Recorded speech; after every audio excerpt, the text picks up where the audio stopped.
We're the gooners and we're gunning. Arsenal are coming. Never losing hope, we're making something out of nothing. So just looking at the table, we are 12 points above Manchester United, and with 5 matches to go, if we win our next 2 matches, regardless of the other results, we are league champions again. Our next matches are against Liverpool and Southampton, so there's a possibility, who knows. So of course we start out with Liverpool at Anfield. This is one of 3 times we'll be playing them in this episode, by the way. 2 minutes played, a chance for Liverpool. Kramaric looking for Capo, making the run, but Tierney gets to it. But Tierney passes it to the attackers. Kramaric on the end of it, and it's 1-0 to Liverpool just like that. 9 minutes played. Pepe running this counter-attack here, finds Kang-in Lee all by himself. Sees Aubameyang all by himself. Aubameyang with no one around him takes his time and puts it into the bottom left.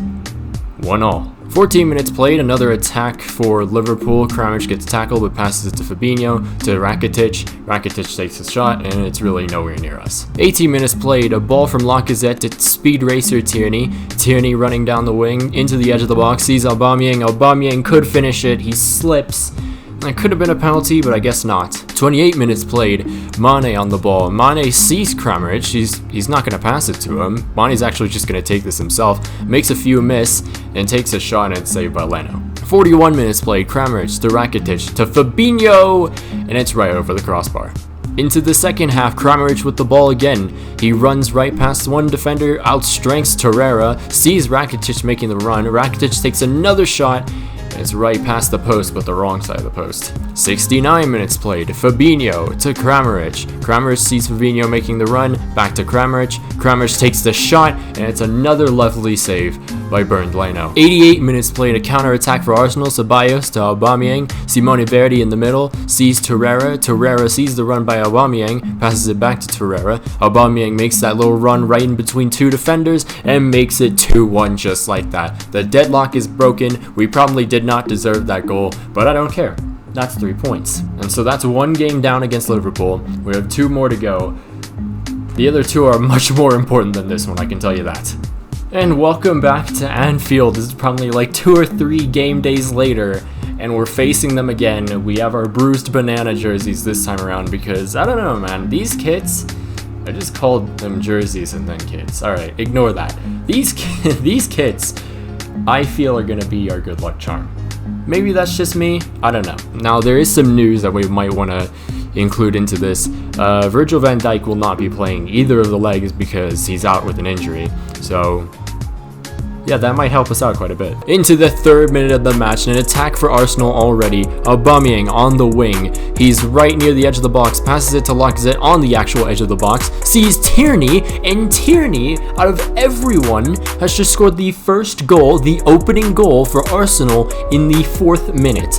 A perfect start for us. 19 minutes played, an attack for Liverpool here. Salah to cross it in, but nope, it's blocked by Tierney. And Speed Racer Tierney himself is having one of the greatest games of his entire career so far. Look at how fast this man is going, and he is still going. Through ball to Lacazette. Tierney, as you can see, is running right down the middle of the pitch, and just like that, he scored a brace in the first 20 minutes of the match. In the Champions League semi-final, it is 2-0 to the Arsenal. And by this point, Liverpool were just desperate to get something. They were pretty much ultra attacking already in the 26th minute. And here, Kang-in Lee makes it 3-0. It is 3-0. We have 3 away goals. We're going to the finals, boys. But then 30 minutes into the match, Mane on the wing crosses it in, Zagadou heads it out, it goes out to Kang-in Lee. Kang-in Lee does the stupid thing and passes it to Mario Gaspar, to Rakitic, Kramaric, Mane running down, passes it to Kramaric, and it's a good save by Leno.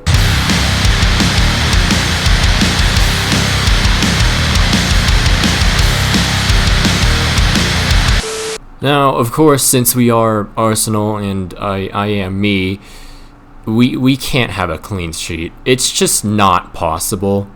I don't really know why, but it's not possible. But either way, we just scored 6 goals, 6 away goals against Liverpool in the semi-final. I swear to God, this is on Ultimate. They just went ultra attacking practically the entire match, and not to mention they were missing Van Dijk, so that definitely could have been a major difference there. So another table review here. Pretty much, if we win the next match, we win the league. It's as simple as that. And who are we facing? Well, I said it before and I'll say it again. Southampton. And I can just tell you right now, Southampton are like 15th in the league. So this should be pretty simple, as this is also at home. So this could be it, boys. This could be the title decider right here. Southampton at home. We don't have our best squad playing, but it should be enough. 29 minutes played. Guendouzi passes it to Simone Verdi. Verdi scouts out Puig, then sees Nketiah on the edge of the box. Nketiah back heel. Puig with the finish right in between the keeper's legs, and it's 1-0 to the Arsenal, just like that. 65 minutes played. Speed racer Kieran Tierney passes it to Guendouzi, who threads it to Nketiah, and right off the first touch, he shoots, he scores, and it's 2-0 to the Arsenal. But I've said it before and I'll say it again, we cannot contain a clean sheet at all, ever. But it's fine. We still retain the title. So that's 2 Premier League titles right under our belt. All we need now is that Champions League trophy, and that future is looking pretty bright for the fact that we have a 6-1 aggregate already. And here we are at the Emirates.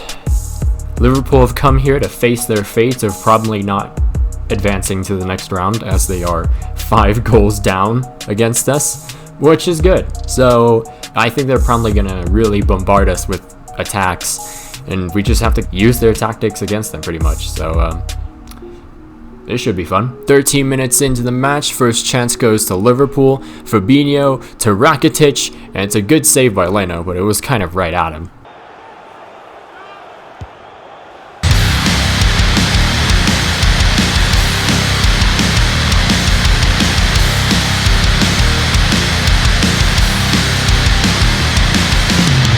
So we finished this match 10-1 on aggregate.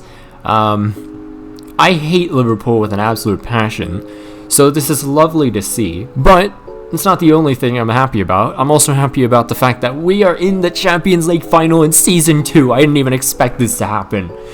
Oh man, this is going to be exciting. So since we have won the league pretty much, there were still 3 matches left in the Premier League, but why even show highlights? So I'll just show you guys the results. So yeah, we didn't have the greatest form after our match against Southampton and Liverpool, because we then drew against Stoke City at Stoke City, and it's fair because we had a pretty solid second team against them.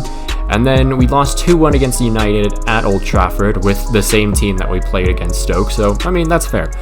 But then we lost 2-1 in our last ever match in the series against Leicester. So before we get into the Champions League final matchup, let me just go over a few things and then we'll get there. So anyways, just looking at the final table, Arsenal 83 points. We dropped a lot of points within the last 3 matches, but like I told you, we only needed to win those first 2 matches and we'd win the title, so I'm fine with that. Right below us, of course, is Manchester City, then Manchester United, Leicester City in 4th. That's your Champions League lineup for England. And then we have Liverpool and Spurs and Chelsea for the Europa League. And if you wanted to know who was relegating, that would be Cardiff City, Aston Villa, and Norwich. So Wolves did not get relegated. Thank God, because that would have been really bad. So now we look into the top scorers and all that for the Premier League. Lacazette, who didn't really have the greatest second half of the season, did manage to be top scorer still with 24 goals in 29 matches. Right behind him, Harry Kane.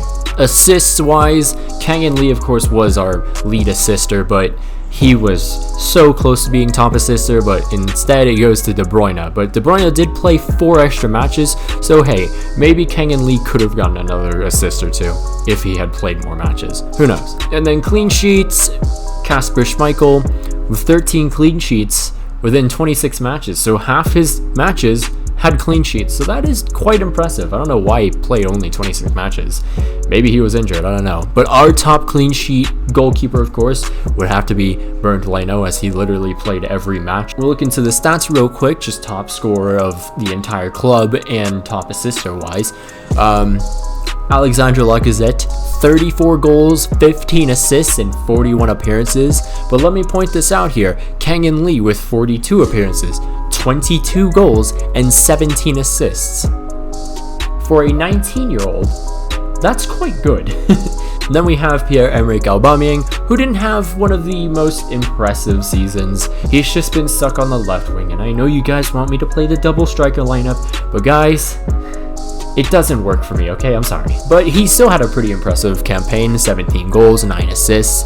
Nicolas Pepe, who isn't really doing well in real life, but has been pretty good for us in FIFA, at least, has had 8 goals and 16 assists, nearly just as many as Kang-in Lee, so that is quite impressive.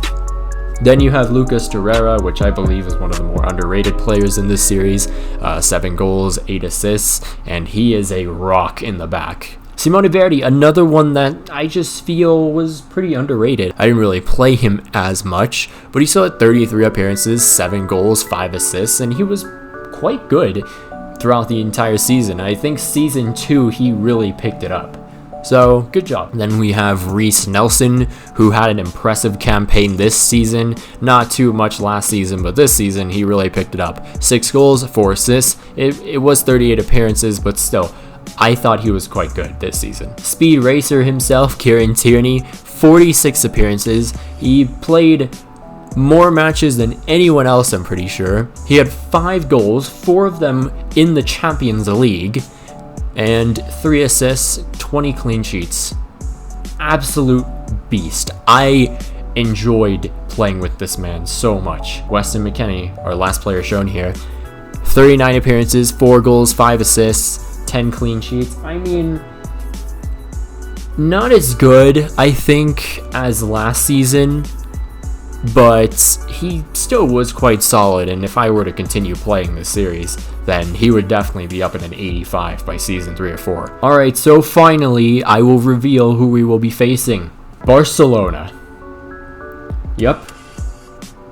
We're here to exact a revenge from 2006, and I'm looking forward to it. So no matter the result of this match, this series ends. So if I lose, it ends. If I win, it ends. I guess that just adds more to the importance of this match, just so I can't just go back to another final and win that one. So it'll be quite interesting. I'm really looking forward to playing this match. But like I said, this will be the series finale, and I'm telling you guys right now, I've been editing this finale for maybe 2 or 3 hours, and I still haven't even gotten to the match because I haven't played it yet, and also I haven't gotten to some other stuff, but I can't tell you guys that stuff because that would be spoiling it. But anyways, I'm telling you guys right now, the series finale is going to be incredible, so you do not want to miss this series finale. Anyways, in the next episode, we'll be facing Barcelona, and I'll see you guys then. We're the gooners and we're gunning. Arsenal are coming. Never losing hope, we're making something out of nothing.